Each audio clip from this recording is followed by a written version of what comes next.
प्रिय विद्यार्थियों, BA final Hindi साहित्य की इस ऑनलाइन क्लास में आप सभी का स्वागत है। आज हम भक्ति काल की ज्ञानाश्रयी शाखा अर्थात जो निर्गुण काव्य है उसकी ज्ञानाश्रयी शाखा की मुख्य प्रवृत्तियों का अध्ययन करेंगे। आचार्य रामचंद्र शुक्ल ने निर्गुण संत काव्य धारा को निर्गुण ज्ञानाश्रयी शाखा नाम दिया है। इसको ज्ञानाश्रयी शाखा इसलिए कहा जाता है क्योंकि इसमें मुख्य रूप से जो ज्ञान है वो साधु संत महात्मा उनके अनुभव और ज्ञान पर आधारित है, इसलिए इसको ज्ञानाश्रयी शाखा नाम दिया गया है। आचार्य हजारी प्रसाद द्विवेदी इसे निर्गुण भक्ति साहित्य कहते हैं क्योंकि इसमें जितने भी संत थे वो सब निर्गुण के उपासक थे।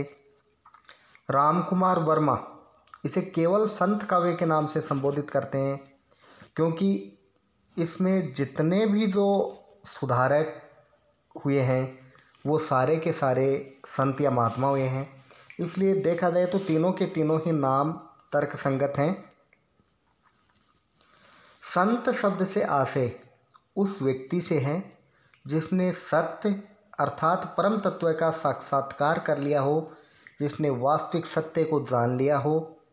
साधारणतः ईश्वर की ओर उन्मुख किसी भी सज्जन को हम संत कह सकते हैं, जो ईश्वर को प्राप्त करने के लिए लालायित हो या जिसने ईश्वर को प्राप्त कर लिया हो या मोक्ष की चाह रखने वाला हो, वह व्यक्ति संत है। लेकिन वस्तुतः संत वही है जिसने परम सत्य का साक्षात्कार कर लिया और निराकार सत्य में सदैव तल्लीन रहता है। अर्थात वास्तविक संत वो है जो मोक्ष के करीब है या जो मोक्ष के बारे में जानता है या जो परम तत्व है, परम सत्ता है, परम सत्य है, उस सत्य का उसे साक्षात्कार हो गया है। स्पष्टतः संतों ने धर्म अथवा साधना की शास्त्रीय ढंग से व्याख्या या परिभाषा नहीं की है क्योंकि अधिकांश जो संत थे वो शास्त्रों के बारे में ज़्यादा ज्ञान नहीं रखते थे। संत पहले संत थे, बाद में कवि हैं, अर्थात उन्होंने काव्य लिखने के लिए कोई प्रयोजन नहीं किया, कोई प्रयास नहीं किया, बल्कि उनको उपदेश देना था और स्वाभाविक रूप से यदि काव्य बन गया तो उससे उन्हें परहेज नहीं था। उसका मुख्य उद्देश्य था समाज सुधार करना, अर्थात वो पहले संत थे, पहले अपनी वाणी से लोगों को प्रभावित करना चाहते थे या लोगों में सुधार लाना चाहते थे। उन्होंने जानबूझकर किसी भी प्रकार की काव्य रचना या कविता करने का प्रयास नहीं किया। उनके मुख से जो शब्द निकले वे सहज काव्य के रूप में प्रकट हुए। आज की चर्चा हम इसी संत काव्य के सामान्य प्रवृत्तियों को लेकर कर रहे हैं। सबसे पहले हम उसकी सामान्य प्रवृत्तियां देखते हैं। निर्गुण ईश्वर। संतों की अनुभूति में निर्गुण ईश्वर निराकार और विराट है, अर्थात उसका कोई रूप रंग लेख कुछ नहीं है। स्पष्टतः है ईश्वर के सगुण रूप का खंडन होता है। कबीर के अनुसार दशरथ सुत तिहु लोक बखाना, राम नाम का मर्म है आना। अर्थात कबीरदास जी कहते हैं कि दशरथ का जो सुत है अर्थात दशरथ सुत जो राम है उसका तीनों लोकों में बखान होता है, लेकिन राम नाम का जो रहस्य है वो कोई नहीं जानता। अर्थात कबीरदास जी कहते हैं कि जो दशरथ पुत्र राम है वो वास्तव में राम नहीं है, बल्कि राम का जो अर्थ है, राम का जो रहस्य है वो अलग ही है। अर्थात राम को कबीरदास जी निर्गुण परंपरा में मानते हैं, निराकार मानते हैं। कबीरदास जी ने जहाँ भी राम शब्द का प्रयोग किया है वहाँ उसका अर्थ दशरथ पुत्र राम नहीं होकर निर्गुण निराकार परम ब्रह्म ईश्वर से है। संतों का ईश्वर तो घट घट व्यापी है, अर्थात हर जगह रहने वाला है, जिसके द्वारा सभी वर्णों और जातियों के लिए उसके कपाट खुले हैं, द्वार खुले हैं। वो कहते हैं कि निर्गुण राम जपहु रे भाई, अविगत की गति लखी न जाई। अर्थात निर्गुण राम का जप करो, वो अविगत है, उसकी गति देखी नहीं जा सकती, अर्थात उसको हमारे नेत्रों से देखा नहीं जा सकता। दूसरा है बहुदेववाद या अवतारवाद का खंडन या विरोध। संतों ने बहुदेववाद या अवतारवाद की धारणा का खंडन किया है। इनकी वाणी में एकेश्वरवाद का संदेश है। अक्षय पुरुष एक पेड़ है, निरंजन वाकी डार, त्रिदेवा शाखा भय पात भया संसार। अर्थात ये कहते हैं कि जो विराट पुरुष है, जो अक्षय पुरुष है अर्थात जो परम ब्रह्म है, वो एक पेड़ के समान है। और जो निरंजन अर्थात जो उसके ये जो अंश हैं वो उसकी डाल हैं। और त्रिदेवा, त्रिदेवा अर्थात ये जो अपने त्रिदेव हम मानते हैं, ब्रह्मा विष्णु महेश, ये इनकी शाखाओं के समान है। और ये पूरा जो संसार है ये इसी का पत्ता पत्ता है। अर्थात पूरे संसार को ईश्वर के ही पत्ते के रूप में यहाँ स्वीकार किया गया है। वस्तुतः संतों का लक्ष्य सगुण और निर्गुण से परे सब सत्ता की अनुभूति करना है। फिर भी सगुण उपासकों की तरह उन्होंने अपने प्रियतम को राम, कृष्ण, गोविंद, केशव आदि नामों से पुकारा है। लेकिन जहाँ भी उन्होंने ये नाम लिए हैं वहाँ उनका जो संकेत है वो संकेत केवल और केवल परब्रह्म, परमात्मा, पूर्ण परमेश्वर की ओर ही है। अगला है सद्गुरु का महत्व है। संत कवियों ने ब्रह्म की प्राप्ति के लिए सद्गुरु को सर्वोच्च स्थान पर रखा है। अर्थात वो कहते हैं कि गुरु के बिना ईश्वर नहीं मिल सकता। राम की कृपा भी तभी संभव है जब गुरु की कृपा शिष्य पर होती है। कबीर तो गुरु को गोविंद अर्थात भगवान से भी महत्वपूर्ण मानते हुए कहते हैं कि गुरु गोविंद दोऊ खड़े काके लागू पाए, बलिहारी गुरु आपने जिन गोविंद दियो बताए। अर्थात वो कहते हैं हे गुरुदेव, आप तो भगवान से भी बढ़कर हो मेरे लिए। यदि भगवान और गुरु दोनों मेरे सामने खड़े हैं तो भी मैं सबसे पहले गुरु के चरण स्पर्श करूँगा, क्योंकि गुरु ही वो माध्यम है जिसने मुझे भगवान तक पहुँचाया है या मुझे भगवान मिलने का अवसर प्रदान किया है। अगला माया से सावधान रहने का उपदेश। सभी संतों की वाणी में माया से सावधान रहने का उपदेश मिलता है। इन्होंने माया का अस्तित्व स्वीकार किया है। अर्थात ये मानते हैं कि जो माया है वो ईश्वर प्राप्ति के मार्ग में बाधक है। इनकी दृष्टि में माया के दो रूप हैं। एक तो सत्य माया है जो ईश्वर प्राप्ति में सहायक है, जो भक्त के लिए आवश्यक है। दूसरी मिथ्या माया है जो ईश्वर से विमुख रहती है, अर्थात ईश्वर प्राप्ति में बाधक होती है। उनका कहना था कि माया महा ठगिनी हम जानी। अर्थात माया है वो मनुष्य को ठगने का कार्य करती है, मनुष्य को अपने वास्तविक उद्देश्य से, लक्ष्य से दूर ले जाती है। इसके बारे में महान पुरुष जो हैं वो जानते हैं। कबीर माया के संबंध में कहते हैं कि कबीर माया मोहिनी मोहे जान सुजान, भागा ही छूटे नहीं भरी भरी मारे बाण। कि कबीर कहते हैं कि माया है ये मोहनी है, ये मोहक है, ये मनुष्य को मोहित कर लेती है। और जो सुजान व्यक्ति हैं अर्थात जो सज्जन व्यक्ति हैं या जो बुद्धिमान व्यक्ति हैं वो इसके बारे में जानते हैं। ये भागने पर भी छोड़ने वाली नहीं है। अर्थात इससे छूटकर यदि कोई भागना चाहे तो भी ये सहज भाव से छोड़ने वाली नहीं है। ये भर भर मारे बाण अर्थात ये पीछा कर करके उसे जकड़ती रहती है, क्योंकि इसमें ऐसे आकर्षण होते हैं जिससे व्यक्ति उसके आकर्षण में अपने आप फंसता चला जाता है। अगला कि इसमें गृहस्थी है वो धर्म में बाधक नहीं है। अर्थात वो निर्गुण पंथ है, निर्गुण पंथ में या ज्ञानाश्रय शाखा है, इसमें बताया गया है कि जो गृहस्थ जीवन है वो धर्म पालन में कहीं पर भी बाधा नहीं देता है। प्राय सभी जो संत हैं वो पारिवारिक जीवन व्यतीत करते थे, सभी गृहस्थ थे, परिवार वाले थे, बाल बच्चे थे। वे आत्मशुद्धि और व्यक्तिगत साधना पर बल देते थे तथा शुद्ध मानव धर्म के प्रतिपादक थे। इस प्रकार एक और सभी संत भक्ति आंदोलन के उन्नायक थे, वहीं दूसरी ओर वे समाज सुधारक भी थे। संतों के बारे में हम सब जानते हैं। कबीरदास जी हैं, कबीरदास जी खुद गृहस्थ थे, उनकी पत्नी का नाम लोई था, कमाल और कमाली उसके पुत्र थे। रामानंद जी थे, वे खुद गृहस्थ जीवन जिताते थे। अर्थात जो भी बड़े बड़े संत हुए हैं वो सारे के सारे गृहस्थ थे। तो गृहस्थी कहीं भी धर्म के मार्ग में बाधा नहीं थी। नारी के प्रति दृष्टिकोण, यद्यपि सभी संतों ने वैवाहिक जीवन जिया है लेकिन फिर भी इनके वचनों में नारी को माया का रूप माना गया है। अर्थात वो नारी से दूर रहने का उपदेश देते हैं। यद्यपि इन्होंने नारी के दो रूप माने हैं, एक तो कामिनी और एक भामिनी। जो नारी का कामिनी रूप है सब संतों ने उस कामिनी रूप से दूर रहने का उपदेश दिया है, लेकिन नारी के भामिनी रूप की इन्होंने मुक्त कंठ से प्रशंसा की है। अर्थात नारी का उन्होंने वहीं पर ही दूरी बनाने के लिए कहा है जहाँ पर नारी इनके धर्म साधना में बाधक होती है। बाकी नारी से कहीं पर भी इनको कोई परहेज नहीं है। कनक और कामिनी को वे बंधन स्वरूप मानते हैं। कबीर के वचनों में कि नारी की झाई परत अंधा होत भुजंग, कबीरा तिनकी कौन गति जो नित नारी के संग। तो कहते हैं कि नारी की झाई अर्थात परछाई मात्र पड़ने से सांप भी अंधा हो जाता है, तो बेचारे उन लोगों की क्या गति होगी, क्या दशा होगी जो हमेशा नारी के साथ रहते हैं। ऐसा उन्होंने नारी के कामिनी रूप के बारे में कहा है। किंतु पतिव्रता नारी की उन्होंने प्रशंसा की है। पतिव्रता नारी की तरह साधक की भी अपने प्रिय के प्रति अटूट निष्ठा और दूसरे लोगों के प्रति विरक्ति होती है। अतः जिस प्रकार पतिव्रता नारी अपने पति की साधना जिस प्रकार से करती है, उसी प्रकार से यदि भक्त भगवान की साधना करे तो उसे भगवान आसानी से मिल सकता है। अगला रहस्यवाद। इन्होंने ईश्वर को पति के रूप में और आत्मा को पत्नी के रूप में चित्रित कर अलौकिक प्रेम की एक वंदना की है, जिसे रहस्यवाद की संज्ञा दी जाती है। कबीरदास जी ने कहा है, दुल्हनी गावही मंगलाचार, हमारे घर आयो राजा राम भरतार। अर्थात वो अपनी आत्मा है उसको दुल्हन के रूप में मानता है और जो प्रियतम है उसको परमात्मा के रूप में मानता है। अर्थात इसमें उन्होंने प्रियतम और प्रियतमा का एक रूपक गठित करके रहस्यवाद का समायोजन किया है। इसमें संतों ने प्रणय के संयोग और वियोग दोनों ही अवस्थाओं को लिया है।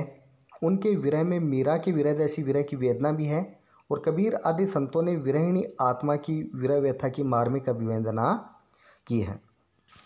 वह बाह्य आडंबरों का विरोध। सभी संत कवि हैं, उन्होंने रूढ़ि, मिथ्या आडंबर और अंधविश्वास इनका घोर विरोध किया है। उस समय समाज को ज़्यादा ज़रूरत समाज के सुधार की थी, इसलिए जो संत कवि हुए हैं वो पहले समाज सुधारक थे और बाद में कवि या साधु थे। तो उन्होंने मूर्ति पूजा, तीर्थ, व्रत, रोज़ा, नमाज, हवन, यज्ञ, पशु बलि आदि बाह्य कर्मकांड और आडंबरों का उन्होंने खुलकर विरोध किया है। कबीरदास जी ने हिंदू और मुस्लिम दोनों धर्मों के बारे में कहा है कि जो भी उन्होंने आडंबर देखे उसके बारे में उन्होंने कहा है। मुसलमानों के लिए वो कहते हैं कि कंकर पत्थर जोड़ के ली मस्जिद सुना है, ता चढ़ के मुल्ला बांग दे क्या बैरावा खुदा है।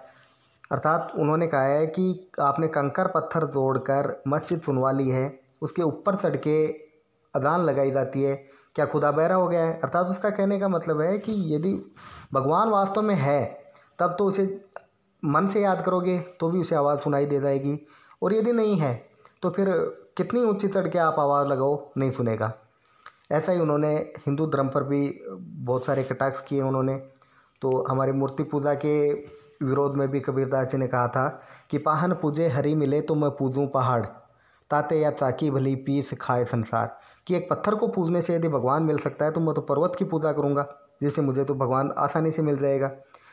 इस मूर्ति के पत्थर से तो एक चाकी का पत्थर है वो ज़्यादा अच्छा है, जिससे लोग हैं वो पीस कर खाते हैं, अर्थात लोगों की उदर पूर्ति होती है।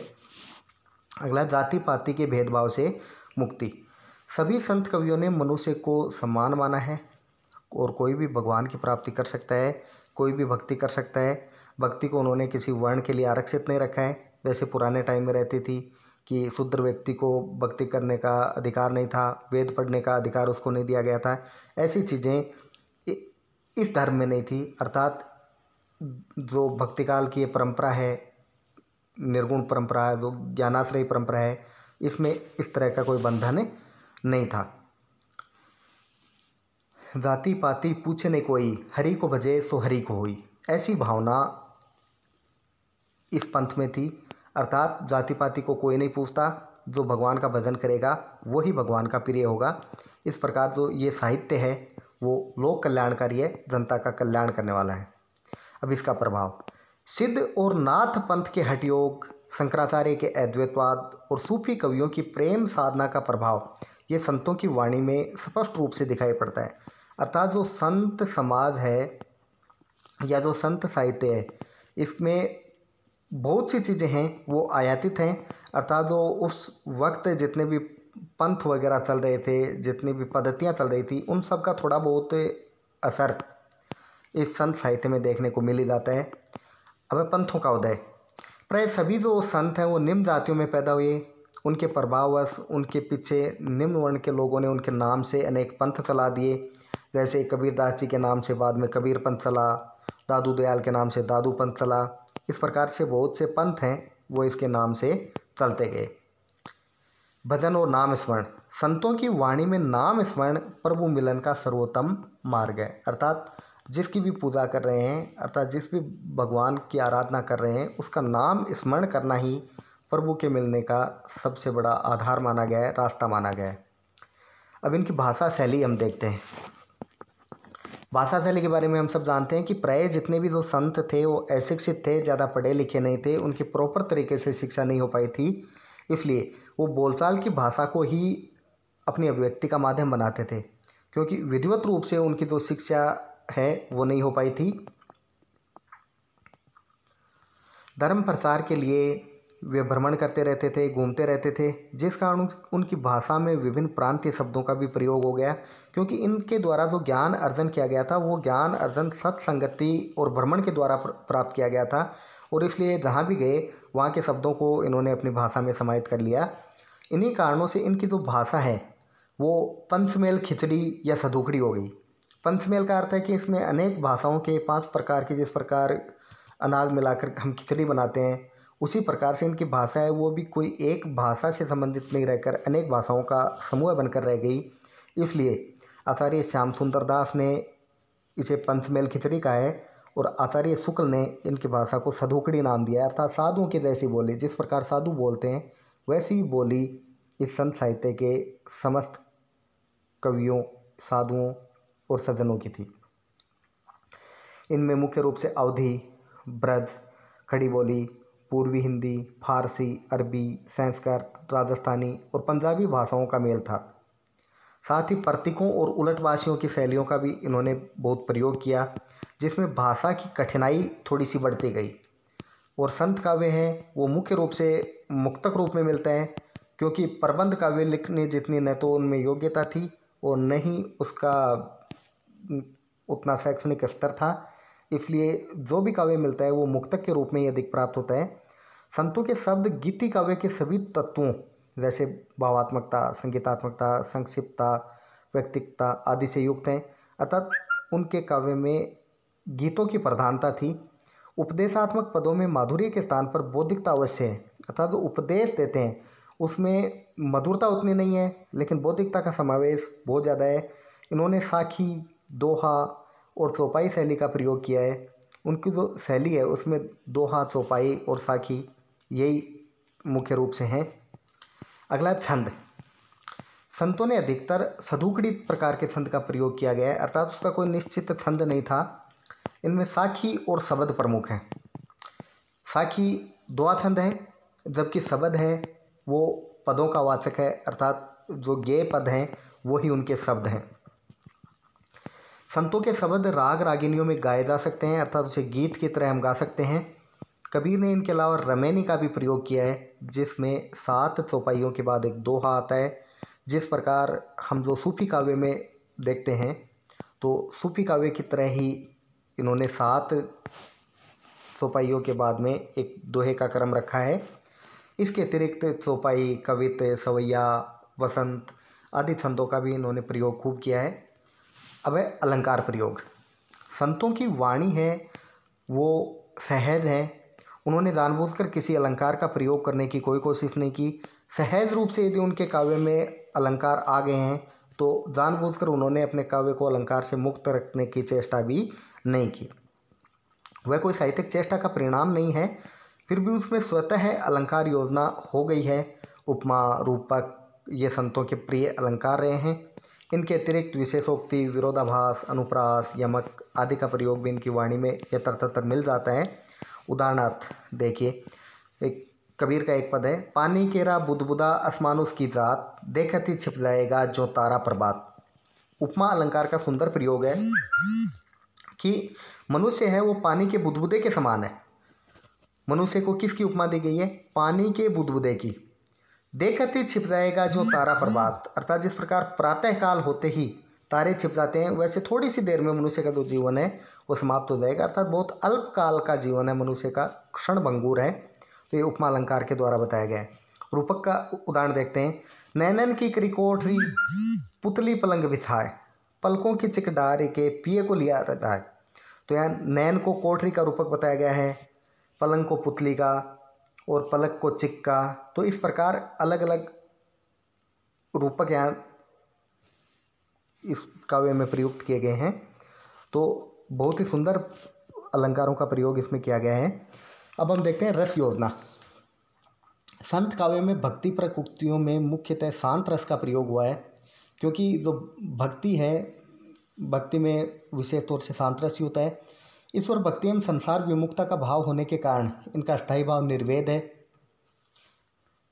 रहस्यवाद के अंतर्गत श्रृंगार रस का चित्रण है, जिसमें संयोग की अपेक्षा वियोग पक्ष अधिक प्रबल है। जो संत कवि हैं, संत कवियों ने संयोग पक्ष का वर्णन बहुत कम किया है, बल्कि वियोग पक्ष का भी वर्णन किया गया है। इनकी जो विरहिणी आत्मा है वो परम प्रिय प्रियतम अर्थात ईश्वर से मिलन के लिए हमेशा तड़पती रहती है, व्याकुल रहती है, इसलिए इसमें वियोग पक्ष का ज़्यादा वर्णन है। विरही को कहीं भी सुख नहीं है। कबीर बिछड़ा राम सू ना सुख धूप न छाएं। कबीर कहते हैं कि राम से जो व्यक्ति बिछड़ जाता है उसको धूप और छाएं किसी में भी सुख नहीं मिलता। जहाँ कहीं ईश्वर की विशालता का वर्णन है वहाँ अद्भुत रस है। सुंदरदास ने स्त्री के शरीर का विभत्स चित्रण भी किया है, लेकिन ये संत काव्य में बहुत ही कम मिलता है। विशेष आदिकाल के जो सिद्ध साहित्य, नाथ साहित्य और संत साहित्य हैं, इनको हम एक ही विचारधारा की तीन स्थितियाँ कह सकते हैं। यद्यपि मौलिक रूप से इसमें भेद है, लेकिन फिर भी तीनों में बहुत सारी समानताएं हैं, इसलिए इनको एक ही विचारधारा के रूप से हम मान सकते हैं। धन्यवाद।